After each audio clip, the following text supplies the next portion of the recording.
Bienvenido a su programa Guadalajara y su crédito Fonacot. El día de hoy vamos a ver. Bien, qué bien empezaste, me gustó mucho el inicio. Oye, no, es que además tenemos hoy un Guadalajarólogo. Guadalajarólogo. Señor Pelón, ¿cómo No, estás? pues ahí me dio gusto cuando nos propusieron invitar al maestro Javier Iturbide. Bienvenido. Muchas gracias. Justo me doy cuenta que vivimos en tiempos de redes. Sí, señor.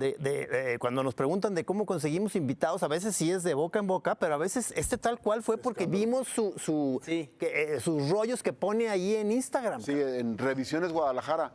Javier es arquitecto, también restaurador, pero está haciendo una chamba que está bien interesante, que es, pues, básicamente ponerse los tenis e irse a recorrer algunas calles y mostrar algunas casas, sobre todo, pero también templos he visto que sacas, digamos, construcciones de la Guadalajara desde el modernismo hasta para atrás. Oye, muchas más viejitas, ¿no? Sí, y Javier, la verdad es que nos interesa mucho porque estás en todas las redes. ¿Cómo te pueden seguir los que están viendo? ¿Revisiones GDL o Revisiones de Guadalajara? Ahí lo buscan y Facebook, Instagram y TikTok. Le estoy medio haciendo la lucha de TikTok, pero creo que ya estoy viejito para TikTok. No, sí tienes que hacer eso, ¿eh? Sí. Es que netamente está muy interesante lo que estás haciendo y creo que tocaste un tema ahorita antes de entrar al programa, que Guadalajara, los tapatíos como somos muy piquis. Entonces, de repente hablas de ciertas construcciones, casas y demás de la ciudad de Guadalajara y luego recibes como la onda de que estás equivocado, porque eso, ¿no crees que está bien también que pase de alguna manera, no? Está padre. O sea, a ver, yo siempre he dicho, yo soy un aficionado y yo salgo a la calle, fotografío y ahora filmo lo que me gusta, sepa o no sepa, y doy mi opinión. Entonces hay gente que sabe muchísimo más que yo, pero está bien porque eso cuando lo publico, mucha gente dice, ¿no? Y a veces, y sobre todo aprendo mucho.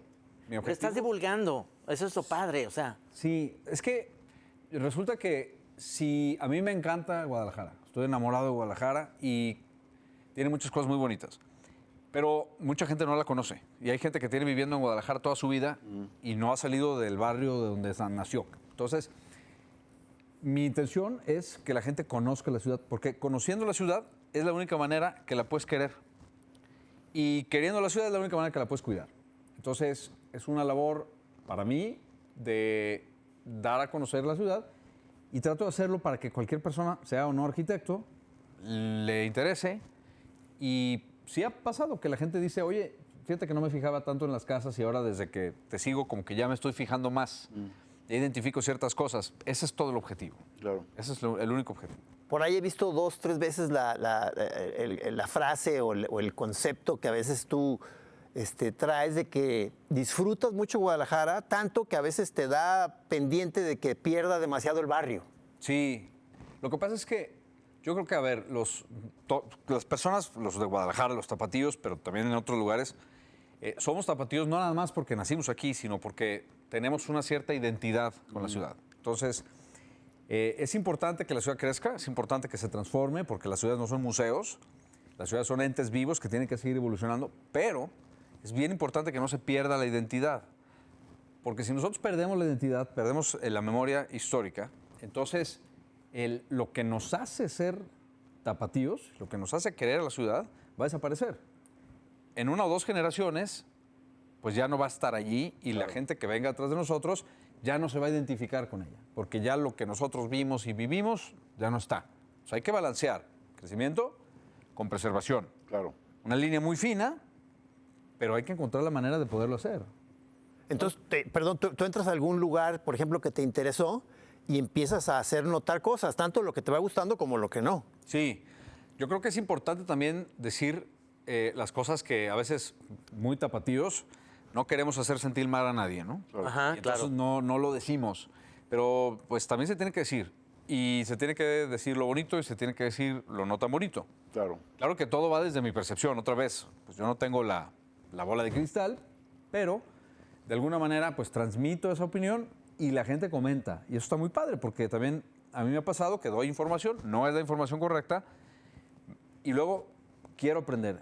Y así he conocido mucha gente, esto está padre. Pero también está padre, se dan casos como ahora que presentaste esto de la Casa Berea, cosas bien interesantes, porque uno da por hecho que como que hay dos vertientes, ¿no? La gente que quiere sus casas viejas casi taparle los drenajes y que se caigan y poner el estacionamiento al edificio nuevo, y hay otros que sí intentan conservar, pero pues finalmente es caro y no siempre tiene un uso práctico que les va a recuperar esa lana. Entonces, se dan casos de gente que va como que medio alcanzando el tiempo y medio restaurando y que no se les caiga, y a veces no tienen la apariencia que podría tener. Y nos pasa un poco con esa historia, con esta casa, ¿no? Que pasas, la ves un poco como derruida, lo comentas y te salen Sí. el dueño y la que lo estaba arreglando, ¿no? Sí, esa casa, la primera vez que la fotografié fue hace unos 10 años. Y obviamente estaba en condiciones menores a ideales, pero todavía mantenía cierta dignidad exterior. Y luego alguien me mandó una foto, un amigo me mandó una foto de la casa, toda pintarrajeada con letreros de un refresco, ¿no? Y dije, bueno, una cosa es que la casa esté en mal estado y otra cosa es que hagan esto, ¿no? Claro. Con los logotipos y los colores que no tienen nada que ver con el centro. Entonces fui, hice un pequeño video y dije, miren nomás cómo tienen esta casa. No es posible que este es un patrimonio arquitectónico importante de la ciudad y la hayan desacrado de esa manera. Y que lo van viendo. Y lo ven y me escribe tanto el propietario de la casa como la arquitecta que está investigando la casa. Y me dijeron, ¿sabes qué? Mira, primero hay unos datos incorrectos, el arquitecto no es fulano tal, es mengano. Y en segundo lugar, pues tú no conoces la historia de la casa, entonces no puedes... Dije, bueno, explícamela, ¿no? Conocí a la arquitecta, una gran persona, muy inteligente, muy interesante, que ahorita de hecho ya estamos trabajando en otro proyecto juntos, a partir de que la conocí Hasta allí. chamba salió. Qué maravilla. Sí, es que cuando sale en tu video muy articulada y muy, como se ve que sí se clavó en estudiar la casa. Y ella estaba investigando la casa, tomándole fotos y medidas para un proyecto que ella estaba haciendo en la Escuela de Arquitectura. Cuando el dueño le preguntó qué pasó, qué está haciendo aquí, pues estoy... Y entonces ella, pro bono, le está ayudando al propietario a hacer una planimetría y, digamos, un gemelo digital de la casa. Yo no sabía que existía esto. A ver, ¿qué es todo esto que estás diciendo? A ver, ¿qué es? ¿Cómo un Restauración. gemelo digital, cabrón? Sí, pues lo que pasa es que Tú vas a tener un- resulta, bueno, sí, pues podríamos vivir para siempre con un...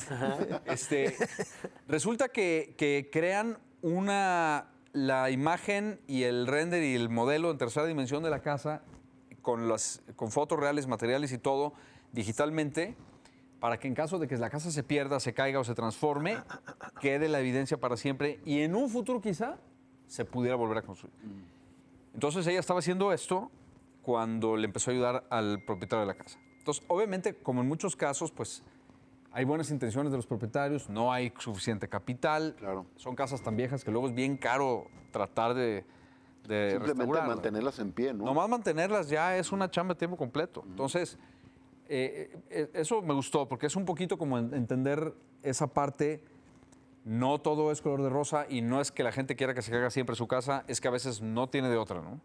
Y mantener una casa de ese tipo, de adobe, tiene 130 años, tan grande, porque son más de 1000 metros cuadrados de construcción, pues requiere mucho dinero. Claro. Y a veces, pues el del letrero te va a alivianar y pues lo agarras, porque pues, Sí, no hay de sí. otra, ¿no? Oye, pero también has hecho cosas en realidad virtual que a la vez te han estado jalando a partir de esas ideas, ¿no?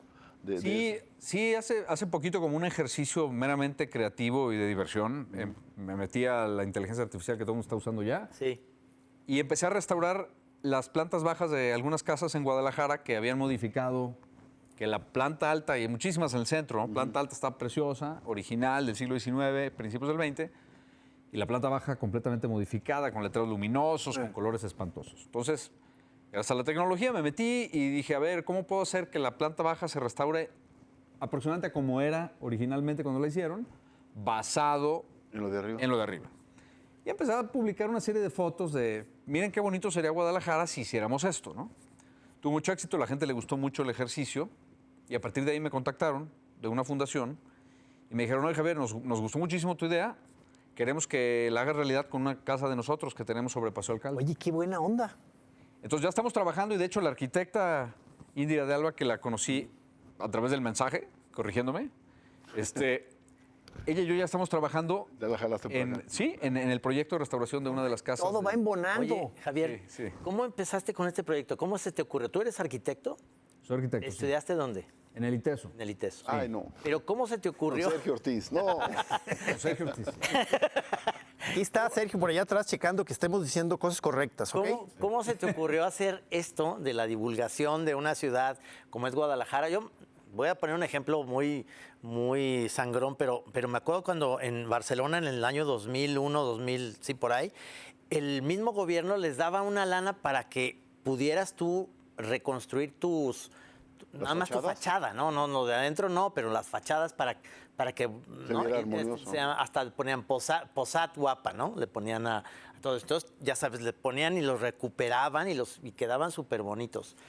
¿Cómo es que se te ocurre a ti pensar que Guadalajara, que yo también lo creo, es una ciudad que tiene una historia padrísima y todo, y cómo se ha ido pues volviendo como un Frankenstein, ¿no? Así con pedazos de Oxxos y de tienditas de a 3 pesos y Waldos y lo que sea, en recuperar como era antes Guadalajara. Pues mira, ¿Cómo se te ocurre eso, pues? lo que pasa es que yo salí de la carrera y sabía muchísimo sobre la historia de la arquitectura mundial y sobre arquitectos internacionales y me di cuenta que conocía muy poco de mi propia ciudad, ¿no? Siempre mi abuela Irma me llevaba al centro porque a ella le gustaba mucho, ella nació en el centro, nació en Pavo y Madero. Ajá. De hecho fue la primera obra de Luis Barragán, su casa.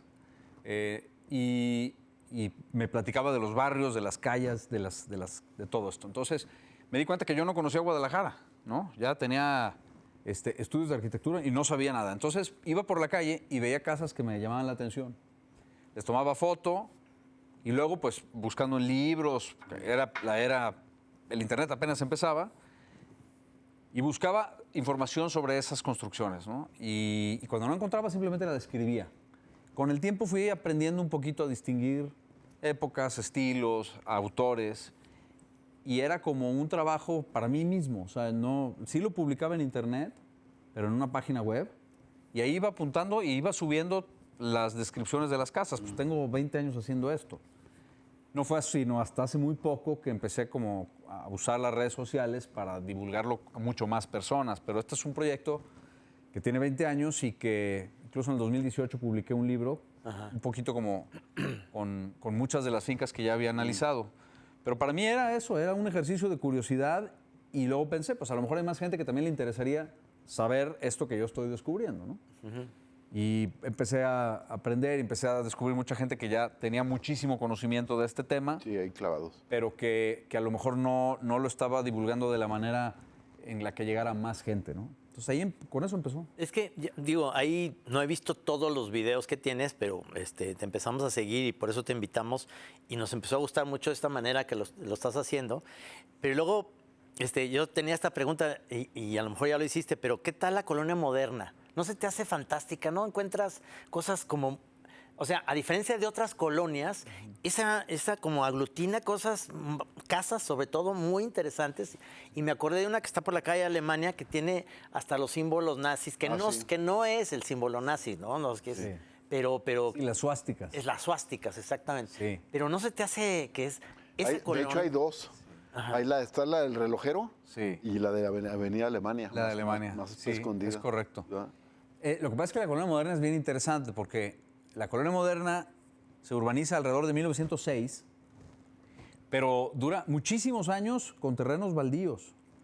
Entonces, muchas de las construcciones de la colonia, algunas, como estas casas, son de los 20, de las suásticas son de los 20. La primera casa, tengo entendido, de las primeras casas es una de Casa Ruggeri, se llama, del que fue cónsul italiano, que está sobre Avenida España. Esa data como de 1905, 6, o sea, fue de las primeras. Pero luego hubo muchas que se construyeron en los años 40 y 50, porque todavía, pues en esa época todavía estaba en las afueras. O sea, la Sí, colonia sí, moderna era Sí. casi campestre, ¿no? Ajá. Entonces, hay una combinación de estilos bien interesante Y muchas se han perdido, ¿eh? Ha habido muchas, pero todavía quedan ejemplos buenos de casas funcionalistas. Pero la sientes, digamos, con el peligro de la gentrificación, así como de que la voracidad quizá llegue... Sí, porque son terrenos muy grandes. O sea, todas las colonias de Guadalajara que tengan terrenos grandes corren peligro. Corren peligro porque muchas casas que están construidas sobre terrenos muy grandes, pues son ideales para la construcción vertical. Claro. En Guadalajara somos muy atascados, o sea, no sabemos moderarnos. O muchísimo o nada. Entonces, digamos que la densidad media, que sería lo ideal para tener una ciudad sustentable, densidad media como Barcelona, como París. 3 pisos, 4. Hasta 6 pisos. 6 pisos. En donde la densidad, a ver, hay que usar la densidad positivamente. Yo creo que la densidad es maravillosa, te permite caminar, te permite tener usos mixtos. Pero aquí hacemos torres de 28 pisos, sin usos comerciales abajo. O sea, necesitamos empezar a cambiar eso. Y la colonia moderna es un lugar ideal para ese tipo de desarrollos por el tamaño de sus predios. Así que hay peligro, ¿no? Hay peligro. Es eso de la burbuja inmobiliaria que está pasando en las zonas que ya sabemos, que ves edificios y de repente dices, ¿quién? O sea, ¿por qué todo está vacío? Los ves y no hay ahí. Esto, ¿no crees que en un momento dado nos estamos dando cuenta que no es por ahí y de todos modos siguen haciendo los edificios? Estará metido un poquito, ahora sí, me voy a meter en un problema político, pero el lavado de dinero o cosas Un poco de eso. Y sabes, también ahí sí meto mi cuchara, tiene que ver con que mucha gente compra para que se aprecie con el tiempo. Y, o sea, no tienen la necesidad de evitarlo y no quieren meterse en broncas de rentarlo y lo compran y lo dejan vacío. ¿no? Y ya. Sí, yo creo que es una combinación de factores. El dinero sucio sí es cierto, sí está presente, ¿no? Segundo, mucha gente de fuera de Guadalajara, sobre todo del norte occidente del país, prefiere invertir aquí, ¿no? Imagínate que si tú eres de Los Mochis, pues en vez de comprar una propiedad en Los Mochis, compras una propiedad en Guadalajara. ¿Por qué? Pues porque tiene un mercado mayor, porque se aprecia más rápido, por muchos factores económicos. Porque hay tortogada. Porque hay tortogada, tejuino. Y la otra también es importante, o sea, el tapatío tiene una filosofía, o bien vendido o bien podrido. Exacto. Y la segunda es, entonces pueden aguantar años. Yo conozco señores que tienen sus edificios 5 o 6 años sin rentar porque les ofrecieron $1 menos de lo que ellos querían. Yo quiero $28 metro. Me ofrecieron 26, no, 28, 2 años vacío. Exacto. Ajá. El concepto de cap rate no saben lo que es, no les interesa. La otra es, el tapatío no invierte más que en bienes raíces. Entonces, si te sobra dinero, compras bienes raíces. Si eres tapatío. Sí, claro. Si inviertes en la bolsa, no sé de dónde eres. Si inviertes en metales, quién sabe de dónde saliste, ¿no? En futuros o en fondos de inversión, no sé de dónde has de ser de Monterrey. Tapatío compra bienes raíces. Sí, el capital de viuda, ¿verdad? Sí, claro. Entonces, ¿por qué? Porque lo puede ver, porque lo puede tocar. Nosotros así somos. Y eso pues ayuda a que en Guadalajara exista un sobredesarrollo. Y es una ciudad muy chingona. Entonces la gente viene y quiere vivir aquí. Eventualmente se va a rentar tu departamento. Al 2 anual, pero se va a rentar. Claro. Y con que tenga un flujito, o sea, a la gente no le interesa el rendimiento realmente, les interesa que tenga flujo. Sí. Y entonces, pues todos esos factores, yo creo, se combinan para que exista este mercado en Guadalajara raro. Totalmente, estoy de acuerdo, porque ciertamente es lo que estamos viendo. Muy mal urbanizada, una ciudad muy mal planeada, digamos, con nada más avenidas, ¿no? López Mateos, Lázaro Cárdenas, hay muy poco para salir, o sea, realmente todo se constriñe. Tú ves ciudades más bien pensadas. Ahora que estuve en Mérida, por ejemplo, que me doy cuenta que digo, qué bonito que hasta las calles tienen números y todo es cuadrado y todo, y sabes perfectamente que así es, y son ciudades que tienen este sentido, ¿no? Y Guadalajara como que podía haber sido así y se volvió ahora sí que una cosa rarísima con edificios en andares que ves y dices, esto es Miami, yo voy muy poco para allá, y luego ves el centro que es precioso, pero también fincas abandonadas, todo no cuidado, Sí, o sea, poco cariño. O sea, tu área de acción es el centro, ¿verdad? pues el centro, pero en realidad me muevo por todos lados, ¿no? O sea, Pero lo es que donde pasa más que interesante hace. Ese es muy interesante el centro y sobre todo sucede un fenómeno, aunado a lo que dices, bien interesante. Seguimos construyendo en las afueras de la ciudad, habiendo tantas propiedades en el centro abandonadas Sí. que se pudieran rehabilitar o que se pudieran redesarrollar. Hay muchísimos predios vacíos en el centro. Hay muchísimos predios industriales. A ver, ¿para qué quieres una bodega en el centro? Sería toda la zona, por ejemplo, del Parque Agua Azul, del Parque González Gallo. Sí. Esas zonas, a ver, si quieres una bodega, pues vete a un parque industrial en las afueras que tiene más sentido, que no hay tanto tráfico, que tiene más seguridad. Todos esos lugares son aptos, ideales para el desarrollo. Pero los tapatíos también somos muy malinchistas, somos muy clasistas. Y la mayoría de nosotros estamos pensando no en el ambiente inmediato, estamos pensando en el ambiente inmediato y no en el futuro de la ciudad. Somos un poquito egoístas, porque por eso existen tantos cotos aquí en Guadalajara, o privadas, como le dicen los chilangos. El tema de la no calle, es decir, por ejemplo, Avenida Acueducto, a mí se me hace la peor calle de la ciudad. Ajá. ¿Por qué? Pues porque es un muro de 3 kilómetros. Son muros de 3 kilómetros. Sí, camina por ahí, ¿verdad? Camina por ahí, bueno, toda la gente que trabaja en esas casas se la echa caminando. Claro, pues sí. O a Periférico o a Patria. Si vives en medio, pues es una friega. Entonces, esa es la no ciudad. Esa es la banqueta que no tiene dueño. Ajá. Eso es exactamente lo opuesto a lo que tenemos que hacer. Eso es lo opuesto a una ciudad.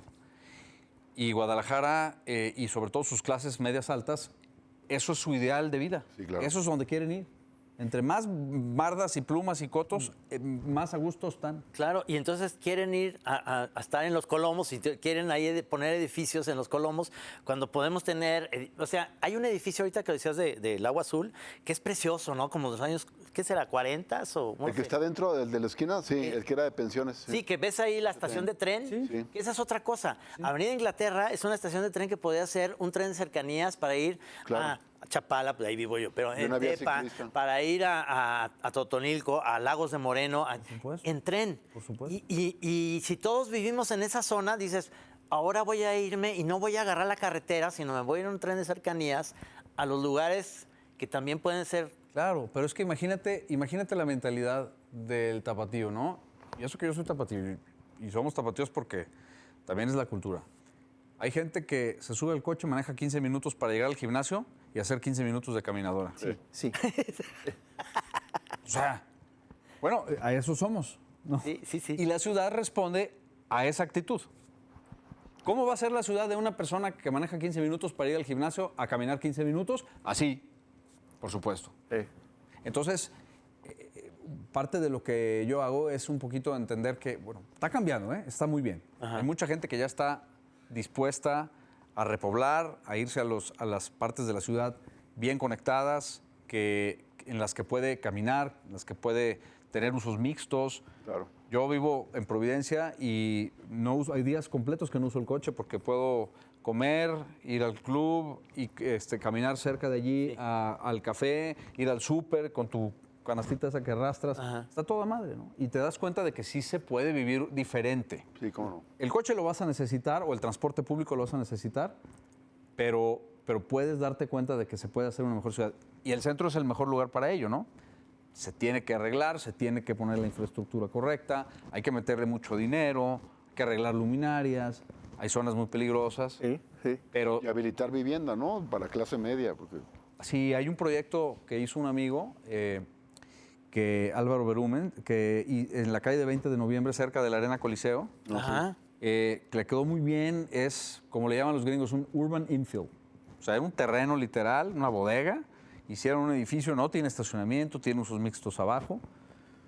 Se necesita corazón y algo más para poder hacer algo así, arriesgarte Claro. con un proyecto inmobiliario de ese tipo. En una zona que de entrada no está... Que nos dé un paseo a la Chora. Oye, sí, que un día te queremos acompañar, si nos invitas a hacer Hombre, un video. claro, por supuesto. Se nos feliz. acabó el tiempo, ya están ahí los, sí, pero qué interesante, me gustaría como volver volverte a hacer preguntas, pero ya en situ. Muchas gracias, maestro. Sí, Muchas le gracias. agradecemos No, mucho pues a que hayas ustedes por invitarme. Dale, gracias. aceptado a esto y síganlo, compañeros chorreros, síganlo. ¿Cómo se llama? Revisiones GDL. Revisiones GDL. Revisiones GDL. Muy bien. Pues te agradezco muchísimo por haber estado aquí en La Chora. Hasta los tres. Gracias.